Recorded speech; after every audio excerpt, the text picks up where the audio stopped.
오늘 본향에 대한 말씀, 두 번째 말씀을 증거하도록 하겠습니다.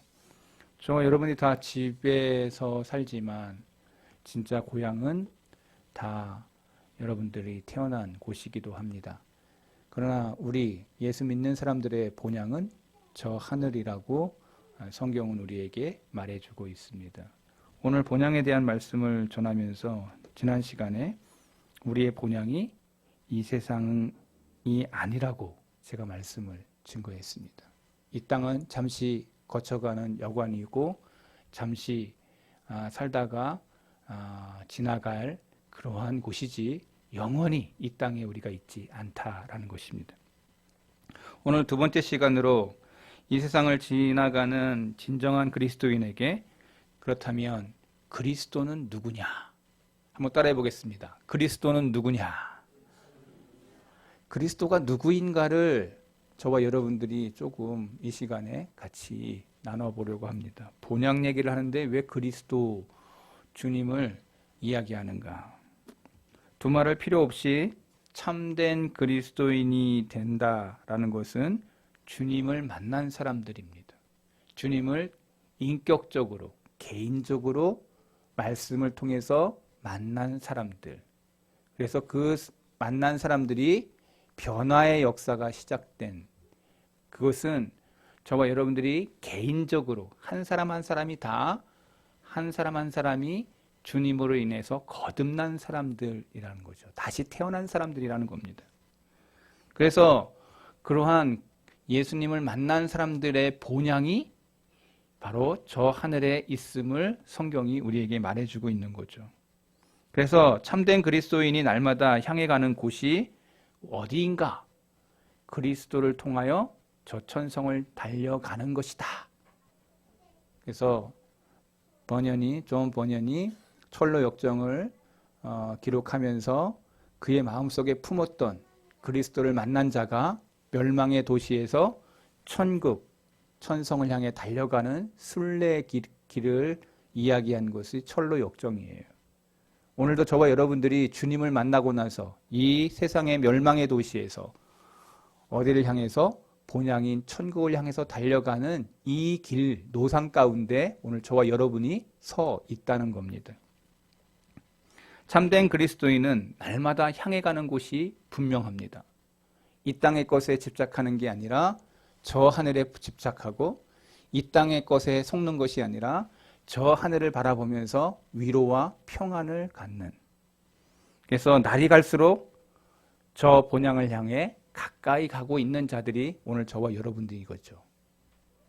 저와 여러분들의 하루하루 날수가 본향을 향해 가까워지고 있다는 것을 믿으시기 바랍니다.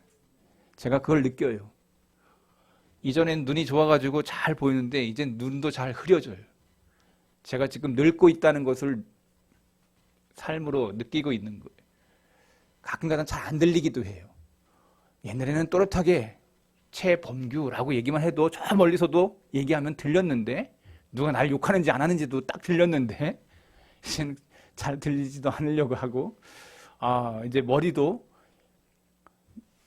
머릿속에서 맴돌고 단어가 막 생각이 안 되는 막 꼬이는 지금 저의 말에 공감하고 있는 사람들은 지금 늙었다라고 생각하는 사람들인 거죠. 여러분들 40대나 30대에 있는 사람들은 이 목사의 말을 이해가 안 된다고 하면 조금 있으면 그 목사의 말이 맞구나 하고 이해할 날이 올 것입니다. 그러면 여러분들도 나이 같은 사람들이라는 거죠. 우리는 나날이 본향이 가까워지고 있는 사람들입니다. 그래서 고린도후서 5장 1절에 사도 바울이 이렇게 말을 했습니다. 만일 땅에 있는 우리의 장막집이 무너지면 하나님께서 지으신 집, 곧 손으로 지은 것이 아니요 하늘에 있는 영원한 집이 우리에게 있는 줄 아노라. 영원한 집이 우리 앞에 있다. 여러분, 이 땅에 집이 참 좋아요. 저도 여기 앞에 지금 그 마을들을 다 부시고 이 편한 세상이라고 하는 이 빌딩을 지어놨어요. 얼마나 잘해놨는지 제가 한번 조금 봐서 봤더니 나무들은 막 엄청 뭐 아름답게 갖고 놓고 이 앞에도 이제 조금 있다가 또 한다 그래요. 여기 이제 삼거리가 생기는데 그 옆에다가 이렇게 또 나무를 멋지게 조성을 한다는 거예요. 그러니까 그 바람에 이제 우리 이 집값도 상당히 올라갔다고 하는 얘기를 제가 들었습니다. 뭐 하여튼 뭐 올라갔다고 하니 좋다는 생각이 들긴 하는데 가만히 보니까 세금만 많이 내더라. 뭐 이런 얘기도 지금 하고 있는 거죠. 이 세상의 집이 아무리 좋아도 언젠간 그 집을 떠나야 되는 것입니다. 영원히 이 땅에 있지 않는 것이죠. 그래서 우리는 주님과 연합된 몸과 영혼이 새롭게 되고 아름답게 되어 정말 우리가 있어야 될 성부의 하나님의 집, 바로 천국에 저와 여러분이 초대된 사람들이라는 것을 꼭 마음 가운데 새기고 이 땅에 살아야 됩니다. 하나님의 초대를 받은 사람들이라는 거예요. 한번 따라해 보겠습니다. 하나님의 초대를 받은 사람. 저와 여러분들이 예수님을 만나는 그 순간부터 하나님의 초대를 받은 사람들이에요. 이 땅 가운데 초대를 받지 못한 사람들이 많습니다. 예수님을 만나지 않고 이 세상을 살아간 사람들은 하나님의 초대를 받지 못해요. 오직 성경은 예수 그리스도를 통해서만이 하나님의 초대를 받는다고 말씀을 하고 있어요. 우리는 아직 저 천국의 본향에 이르지 않았습니다. 우리가 있는 곳이 천국이 아니기 때문입니다. 그렇다면 이 땅에 있는 동안에 우리 영혼이 머물 집이 그럼 없단 말이냐?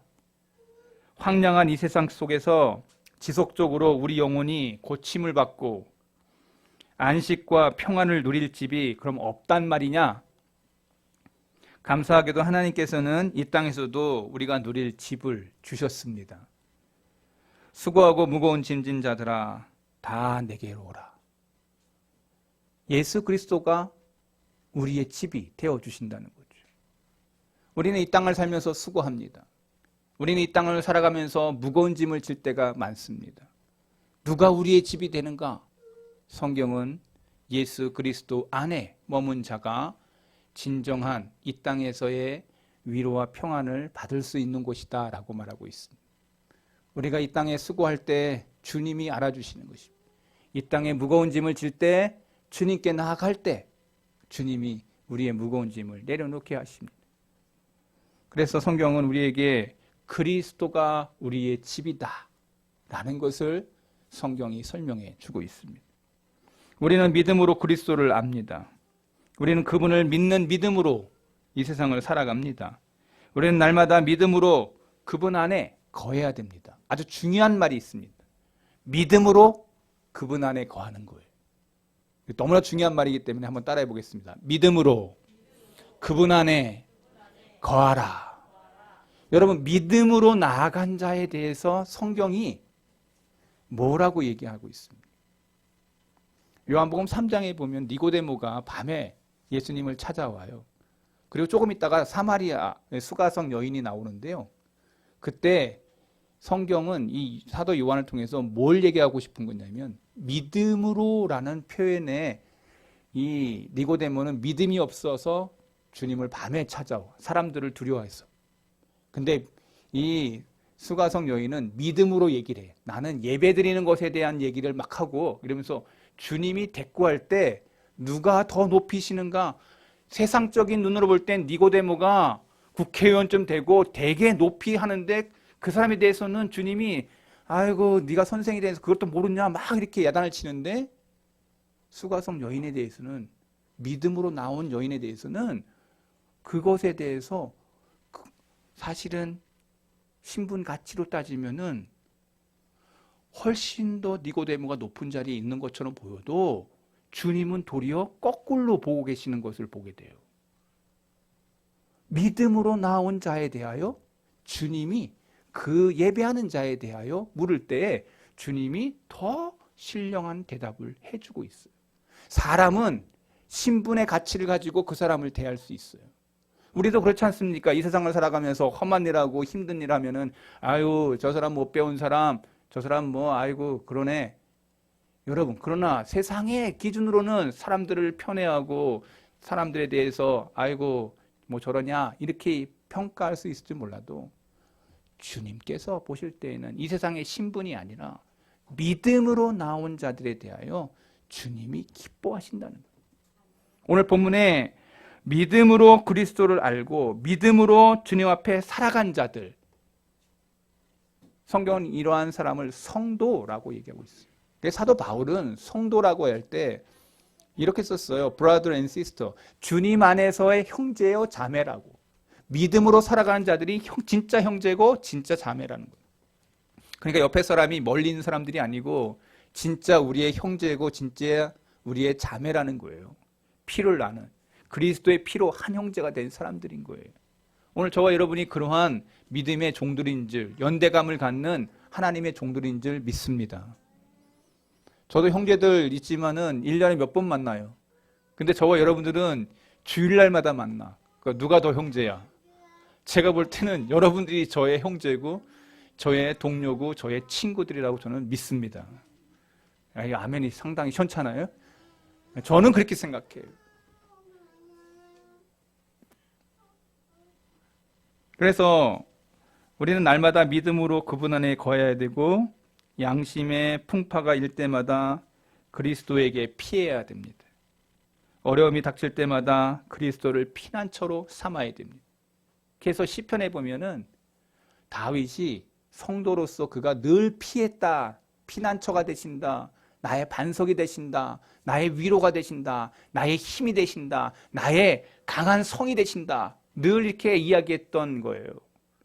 그가 성도로서 늘 시편에 나와 있는 그 말씀 9절절에 하나님이 나의 피난처가 되셨다고 고백을 하고 있어요. 오늘 이 땅 가운데 우리가 무겁고 힘든 일을 할 때 주님에게 피하셔야 됩니다. 주님께 나아가야 됩니다. 주님이 진짜 우리의 집이시라는 거죠. 이 땅에 사는 동안에 아침 저녁에 그리스도를 위해서 희생의 제사장으로 우리를 위로해 주시고 우리를 평안의 줄로 떼띄우게 하시는, 제가 새벽에 이렇게 새벽기도 끝나고 나서 또 원고 정리해가지고 카톡으로 우리 새벽기도 오지 않은 분들을 위해서 제가 글들을 남깁니다. 제가 뭐 이렇게 글을 잘 쓰는 건 아니지만 서머라이즈 해가지고 그래도 여러분들이 좀 각기 기도하는 사람들이고 영적인 유익을 나누길 원해서 잠시나마 글을 그리고 묵상하라고 말씀을 같이 나누는 것이죠. 오고 가면서 짜투리 시간에 보면서 또 읽고 저에게 또 이렇게 답을 주고 개인적으로 또 질문도 주고 뭐 하여튼 교우들에게 감사를 드립니다. 여러분들 늘 말씀 속에서 말씀이 우리의 피난처가 되고 말씀이 우리의 영혼의 조명하심을 깨닫게 된다면 저와 여러분들이 말씀을 사랑하게 되어져 있습니다. 예수님을 사랑하는 사람은 말씀을 사랑하게 되어 있어요. 사랑은요, 사람으로 하여금 변화의 역사가 시작됩니다. 남녀가 사랑할 때 불꽃이 튑니다. 남녀가 사랑할 때 그가 뭘 힘들어하는지, 그가 뭘 기뻐하는지, 그가 뭘 위해서 살고 싶어하는지를 사랑하는 사람은 알게 됩니다. 마찬가지로 내가 하나님을 사랑한다면, 내가 예수님을 사랑한다면, 내가 성령님을 사랑한다면 그 말씀의 깊이를 깊이 사랑하게 되고, 그래서 베레아 사람들과 같이 그러한가 하여 말씀 속에서 내 자신을 비추려고 한다는 것이죠. 예수님 사랑한다면 저와 여러분이 말씀을 사랑하게 되어져 있는 거예요. 그래서 오늘 오후에 또 이렇게 말씀을 사랑하는 마음으로 암송을 할 텐데 저와 여러분들이 또 열심히 한 사람은 열심히 한 사람대로, 또 노력한 사람은 노력한 대로 누가 누구를 판단하는 자리가 아니라 기쁨의 자리로 저와 여러분들이 서로 도전받고 서로 위로하는 그러한 시간이 우리 암송대 가운데 있기를 바랍니다. 주님은 우리의 죄 고백을 들어주시는 분이시고 또 우리를 용서해 주시는 분이시고 우리의 영적인 인도자로 늘 우리를 인도하시는 분이라고 성경은 말해주고 있습니다. 죽기 전에도 이 땅에서 그리스도를 신령한 집으로 누린다는 것, 이것은 성경은 우리에게 말해주고 있어요.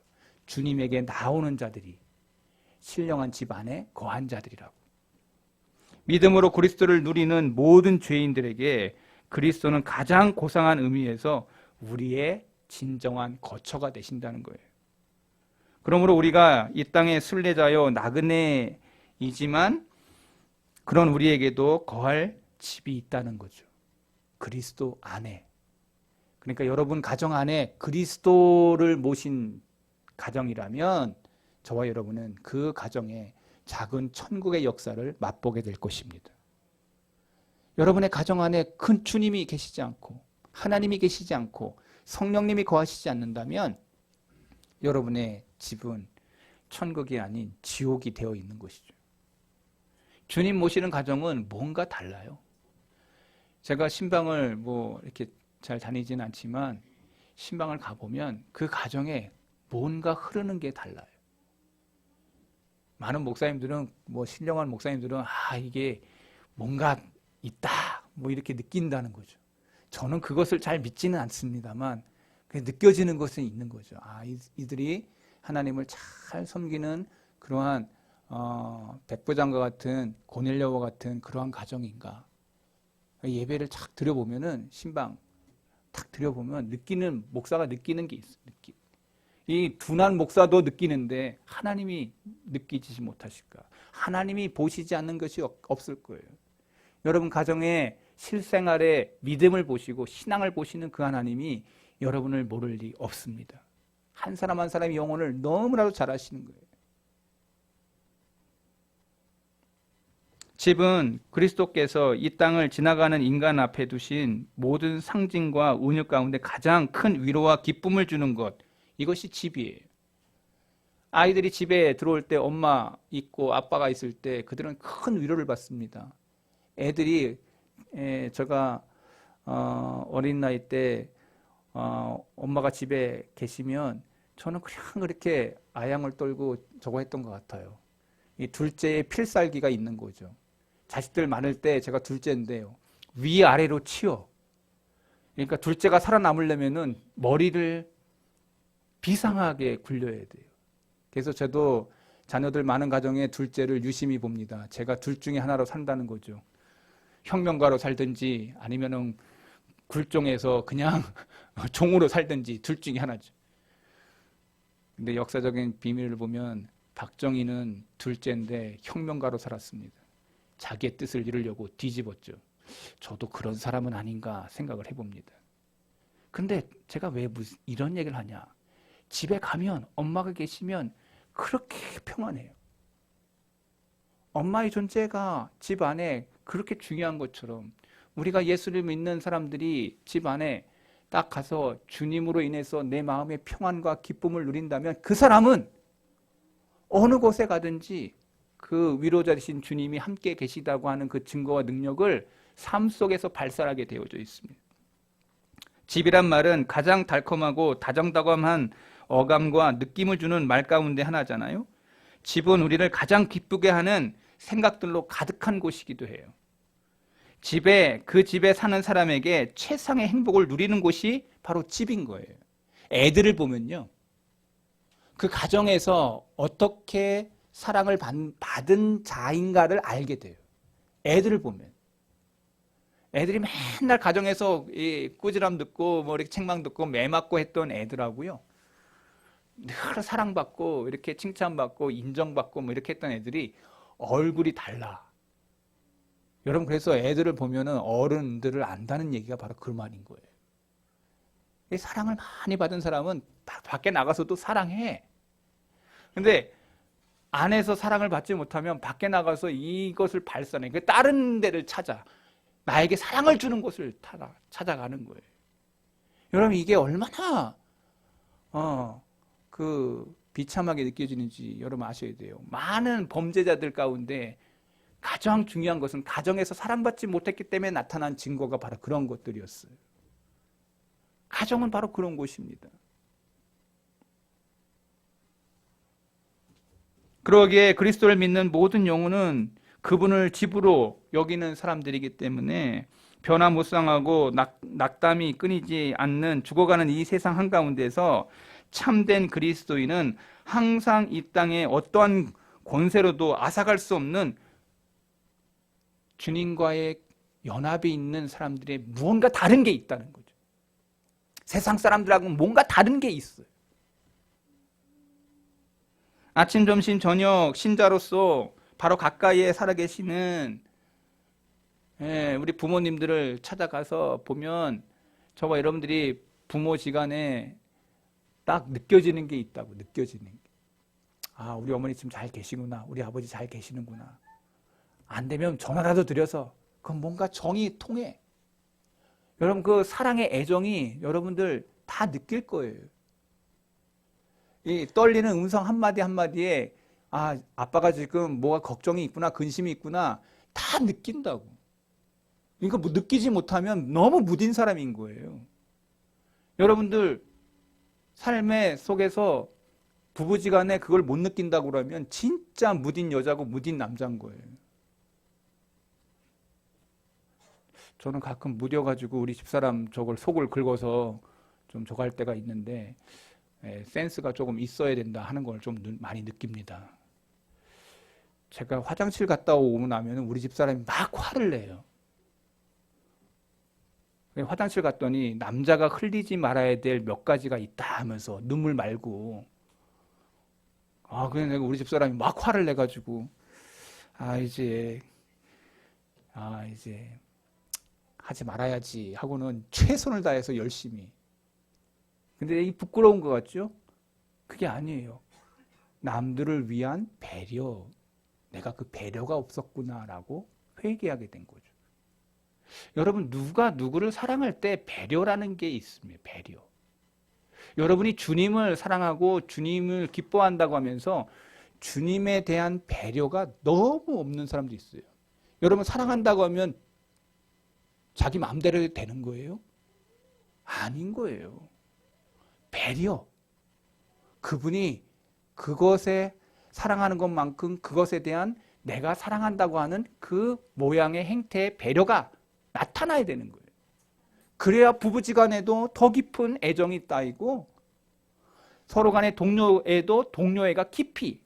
그래서 사람을 볼 때 그 사람을 보면 마음에 새겨지는 사람이 있어요. 그 사람만 보면 위로가 되는 사람이 있어요. 그 사람만 보면 저 사람 정말 진짜야. 진짜 그리스도인이야. 이렇게 목사의 마음에도 새겨지는 사람이 있어요. 목사의 마음에도. 저와 여러분들이 서로가 서로를 향해서 서로 잘해야 될 이유가 여기에 있는 거예요. 50대, 60대 돼가지고 황혼 이혼을 하는 사람들 중에 많은 사람들이 같이 30년, 40년, 50년 살았지만 그 안에 서로 간의 사랑을 싹 틔운 홈, 참 가정 안에서의 진짜 사랑을 나누지 않았기 때문에 헤어지더라는 거예요. 하물며 세상의 가정도 그러하거늘 우리가 예수님을 모신 사람들에게 나타나는 그러한 삶의 형태가 어떠해야 되냐. 저는 크리스찬 중에서 제가 이상한 가정도 본 적이 있어요. 교회 안에서는 정말 잘 섬기고 잘 사랑한 것 같은데 근데 어느 날 가보니까 서로 황혼 이혼을 했다는 거예요. 장로님이에요? 권사님이에요? 근데 이혼했어. 이해가 안 돼. 겉모습 속에서는 정말 우리가 교우들 가운데서는 칭송받는 자였고 높은 자리에 있었던 것 같은데 가정사 안에서는 정말 주님을 못 모시고 산 사람들이었다고. 저는 그 사람들을 평가했어요. 예수님 믿는데 어떻게 이혼이 가능하냐. 에덴 동산에서 아담과 하와를 중매해 주신 분이 하나님이신데 하나님을 믿는 그 사람이 이혼을 한다? 여러분 말도 안 되는 얘기예요. 직분은 받았을지 몰라도 세상에 정말 사랑의 가치를 잃어버린 자들의 모습이 한국교회 안에도 직분자들 가운데도 너무 많다는 거예요. 이게 왜 이런 일이 벌어졌을까? 그 안에 진정한 주님을 만난 자들의 삶이 아니었다는 거예요. 진짜 주님을 모셨다면 어떻게 가정이 깨어질 수 있고 가정이 무너질 수 있겠습니까? 진짜 주님을 모셨는데 어떻게 그 가정이 살아나지 않을 수 없겠냐? 아무리 깨지는 가정도 주님을 잘 모신 가정이라면 다시 살아난다. 저는 이것을 믿습니다.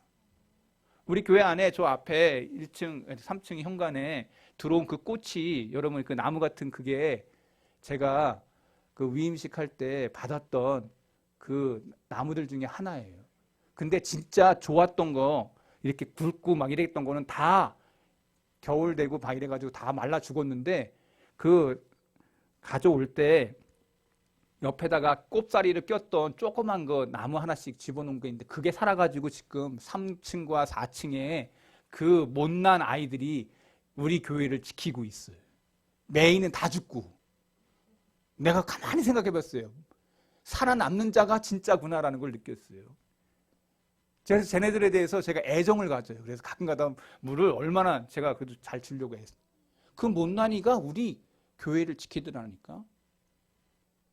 그 못난이가. 근데 걔네들은 신조를 가졌고 생명을 가졌어. 큰 것들은 자기 안 봐준다고 죽어버리고 진짜는 생명 있는 그 믿음 관계가 있는 그 안에 예수님 모실 사람들, 그 안에서 생명을 가진 자들, 사랑이 있는 자들이 남아있더라는 거지.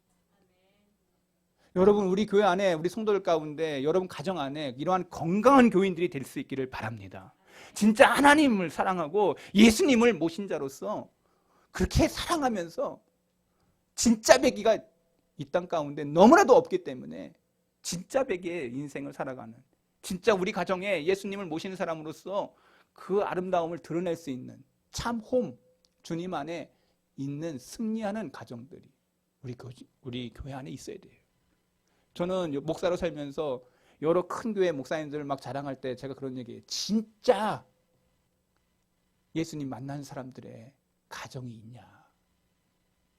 허울 좋은 이 세상의 신분, 이 세상의 것들을 자랑하는 그런 교회가 아니라 진짜 성도, 진짜 주님 앞에서 뒤집어져서 내 영혼에 주님을 모시고 주님이 나의 집이고 주님과 함께 동행했던 그러한 삶의 페이지를 동료들에게, 교우들에게, 주위 나를 만나는 사람들에게 보여주는 그러한 인생사를 살아가는 자들 정말 그립습니다. 정말 그러한 교회인가를 저는 외치고 있는 거죠.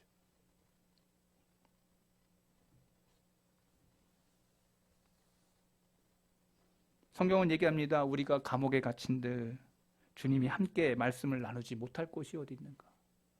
내가 억울함에 있어서 감옥에 갇혔다 할지라도 주님이 찾아오셔서 주님이 위로해 주시듯 주님을 모신 사람은 죄로부터 주님의 진노와 지옥으로부터 우리를 건져주시는 주님과 함께 동행하는 이 삶, 이것이 순례자의 길이고 그러나 그것이 참 그리스도인의 모습이다. 주님은 어느 때마다 우리를 너는 내 자녀야. 주님에게 찾아온 자들마다 박대하지 않으시고 내가 연약하고 부족함이 있다 할지라도 늘 품어주시는 그분이 바로 주님이시라고 성경은 말하고 있습니다. 그리스도와 같은 집은 없는 것입니다.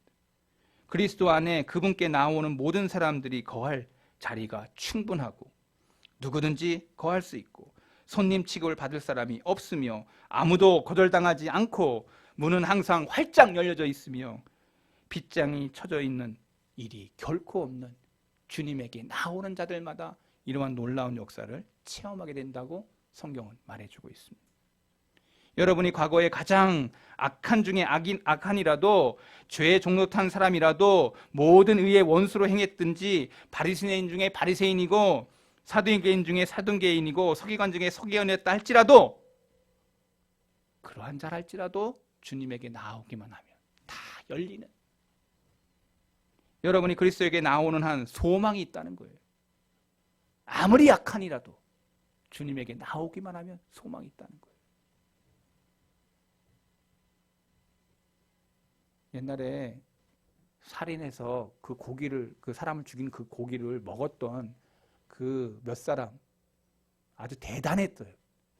근데 그 중에 이제 사형이 얼마 안 남았는데 그래서 그 사람이 너무 뉴스를 보는데 불쌍해가지고 어느 권사님이 그 사람을 찾아갔다라는 거예요. 찾아가서 예수님을 증거했다는 거예요. 그런데 형이 며칠 안 남았는데 이 사람이 변화를 되어버렸어요. 그 권사님을 만나서. 권사님 왜 찾아오세요? 당신 이상한 사람 아니에요? 난 조금 있으면 죽어요. 막 악을 쓰던 그 사람이 석 달이 안 돼서 이 권사님이 내어놓은 성경책을 읽다가 뒤집어졌어요. 거기서 진정한 주님을 만났어. 그러면서 그 사람이 죽을 때 그런 얘기하면서 죽었다는 거예요. 내가 일찍 주님을 만났더라면 이와 같은 악한 일을 하다가 악한 병기로 쓰임받다가 살지 않았을 거라고. 눈물을 뚝뚝 흘리면서 옆에 있는 사형수 말고 거기 평재인들한테 예수님 증거하다 갔다는 얘기를 내가 들었어요. 이게 뭐죠? 아무리 악한 사람도 주님을 만나니까 변화의 역사가 시작되더라. 저와 여러분이 예수님을 만난 사람들인 줄로 믿습니다. 인격적으로 저와 여러분들이 주님을 만났다면 바로 이러한 이 내 영혼의 역사가, 뒤집어짐의 역사가 삶 속에서도 나타나게 되더라는 거예요. 바로 오늘 여러분의 영혼에 들어갈 초소, 이 땅 가운데 주님을 모신 자들 속에서 나타날 영광, 능력, 저와 여러분들이 드러나는 생명의 가치들이 저와 여러분들에게 있다는 거예요. 주님을 모신 자들에게는 이러한 변화가 다양하게 나타나는 거예요. 마태복음 11장 28절 수고하고 무거운 짐진 자들아 다 내게로 오라. 내가 너희를 쉬게 하리라. 마태복음 7장 7절에도 문을 두드리라. 그러면 너희에게 열릴 것이니. 주님에게 문을 두드려야 됩니다. 나의 문을 활짝 열고 주님이 들어오셔서 내 안에 생명의 가치를 바꾸는 역사들이 일어나는 자들, 저와 여러분이 진정한 크리스찬이 되는 자들의 모습이라는 거죠. 그리스도와 같은 집은 없습니다. 그리스도 안에 모든 사람을 위한 담 있는 풍성한 긍휼이 주님을 만난 자들에게 나타납니다. 소망이 없는 자라도 주님은 쫓아내지 않으십니다. 다시 회복하게 하고 다시 새롭게 하셔서 그 사람을 하나님의 병기로 쓰시는 것입니다. 오늘 저와 여러분이 이 땅 가운데 살면서 힘들고 어려울 때마다 주님이 나의 거처가 되신다는 것을 믿고 주님 안에서 승리하는 귀한 아들과 딸들이 오늘 저와 여러분들이 되기를 바랍니다. 마태복음 11장 29절 나는 마음이 온유하고 겸손하니. 주님에게 피한 사람들 나타나는 그 마음의 증상이 뭐냐? 주님을 닮아서 온유와 겸손한 자의 모습으로 덧입어지게 됩니다. 주님 안에 그러한 것이 주님 안에 거했기 때문에 주님의 마음을 품게 돼 있어요. 주님의 마음.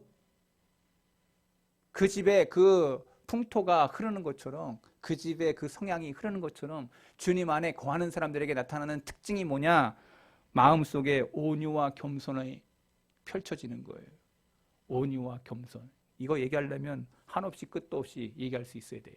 그러나 저와 여러분들이 마음속에 흐르는 게 주님을 닮은 이 온유와 겸손이 흐르는 삶인가 한번 생각해 봐야 돼요. 한번 따라해 보겠습니다. 나는 마음이 온유하고 겸손하니. 얘기하면서도 찔리지 않습니까? 내 마음에는 악이 흐르고 정말 내 유욕에 그런 것들이 흘러가는데 나는 마음이 온유하고 겸손하니. 주님 안에 거한 자들에게 나타날 모습이 어떤 것인가를 우리에게 질문하고 있는 것이죠. 그리스도에게 피한 사람 치고 함부로 남을 다루거나 그리고 손가락질하지 않습니다.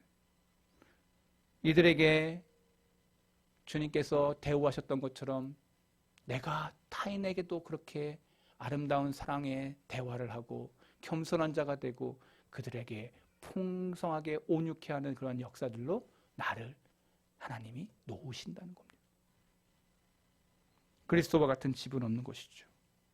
그리스도 안에 변화는 이러한 놀라운 아름다운 변화로 저와 여러분들이 역동성 있게 나타난다는 것이죠.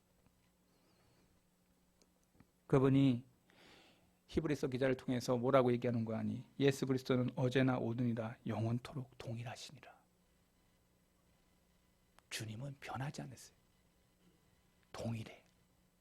근데 우리는 너무나도 잘 변해. 나에게 잘해주는 사람에겐 좀 잘해주고 나에게 못되게 하면 언제든지 그냥 막 악평과 불평을. 근데 주님은 그렇게 우리를 대우하지 않으셨다는 거죠. 오늘 우리 눈으로 보는 이 땅의 것은 언제든지 변화됩니다. 그러나 이 땅은 지난번에 설교했던 것처럼 이 땅은 우리의 참 본향이 아닙니다.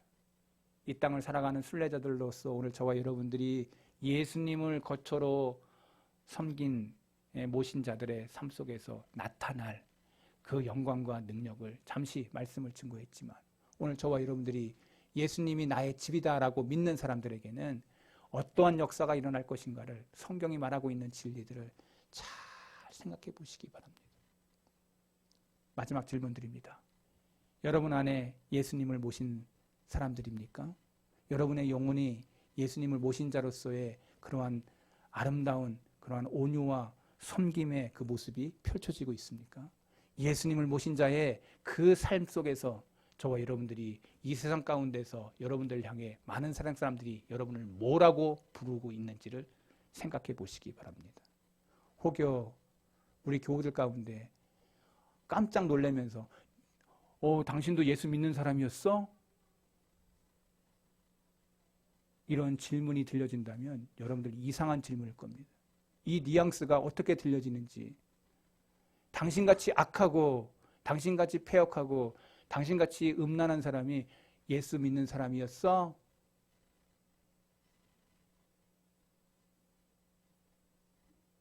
오늘 저는 예수님을 모신 자가 이 땅에서 예수님이 우리의 본향의 본을 보여주시지만 우리가 그분 안에서 우리가 거한 자에서의 삶의 향기가 어떠해야 되는지를 제가 여러분들에게 질문을 드리는 것입니다.